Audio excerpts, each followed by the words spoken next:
Жоңғар шапқыншылығы туралы не естідің? Ақтабан шұбырынды Алқакөл сұлама деп тарихта қай кезеңді айтады? Жоңғар шапқыншылығының салдары қандай болды?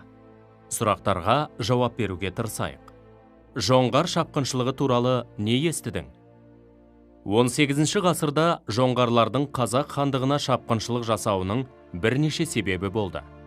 Бірінші, қазақтардың шұрайлы жеріне, сыр бойындағы гүлденген қалаларына қызықты. Екінші, сауда керуенінің жолын өз бақылауында ұстауға тырысты. Үшінші, қазақтарды өздеріне бағынышты етуді көздеді. Төртінші, жоңғар мемлекетінің аумағын ұлғайтуды мақсат етті. Ақтабан шұбырынды Алқакөл сұлама деп тарихта қай кезеңді айтады? Жоңғар шапқыншылығының салдары қандай болды? 1723 жылдың көктемінде соғысқа мықтап әзірленген жоңғарлар қазақ жеріне шабуылын бастады. Қазақтар арасындағы алауыздық жоңғарлар үшін басты қару болды. Жоңғар қоңтайшысы Цеван Рабданның әскері қазақ жеріне 7 бағытта шабуыл жасады. Әсіресе Жетісу мен Ертіс аймақтары жаудың ауыр соққысына ұшырады. Жау әскерлерінің саны көп болса да, қазақ жауынгерлері ұзақ уақыт қарсылық көрсетті. 1723 жылғы жоңғар шабуылының нәтижесінде қазақтардың бір бөлігі ғасырлар бойы мекендеген жерлерін тастап кетуге мәжбүр болды. Сол жылы жұт болып, адамдар аштықтан қырылды.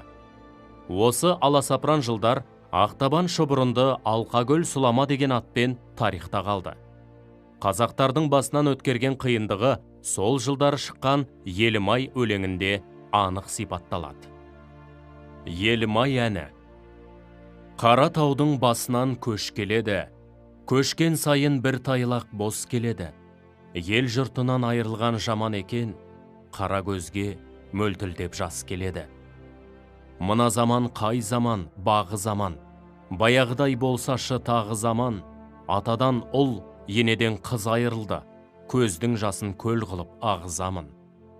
Мына заман қай заман, қысқан заман, бақыт құсы алаштан ұшқан заман, көк аспаннан топырақ шаң борады, күні суық, қаңтардағы қыстан жаман.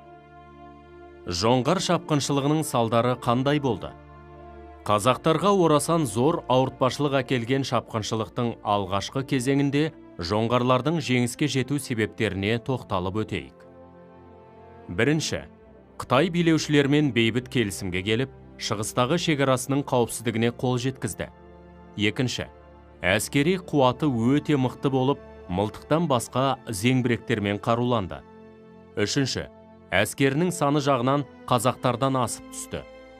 Төртінші, Қазақ хандығында саяси бірліктің болмағанын шебер пайдаланды. Бесінші, шабуылдау уақытын сәтті жоспарлады. Қазақтар жоңғарлардың шабуылынан жан сауғалап бытырай қашты. Ұлы жүз Ходжент, Қожакент арқылы оңтүстікке өтті. Орта жүз Самарқан мен Бұхараға қарай бет алды. Кіші жүз Хиуа хандығы мен Еділ бойына жылжыды. Түркістан мен Ташкенттен бастап қазақтың 32 қаласы жоңғарлардың қолына өтті.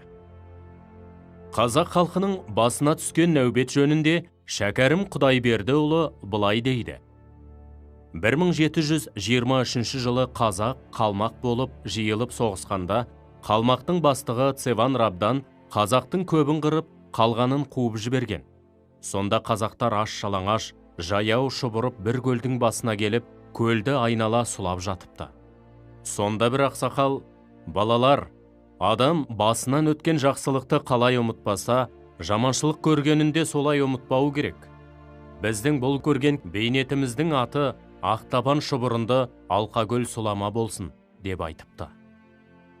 Жоңғар шапқыншылығының салдары. Көші-қон дәстүрі бұзылды. Мал жайылымдары тарылды. Қалалар қирады. Сауда байланыстары үзілді.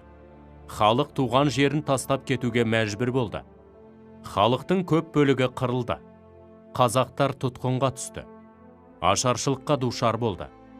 Осы жағдайлар қазақтардың Ресей бодандығын қабылдауына алып келді.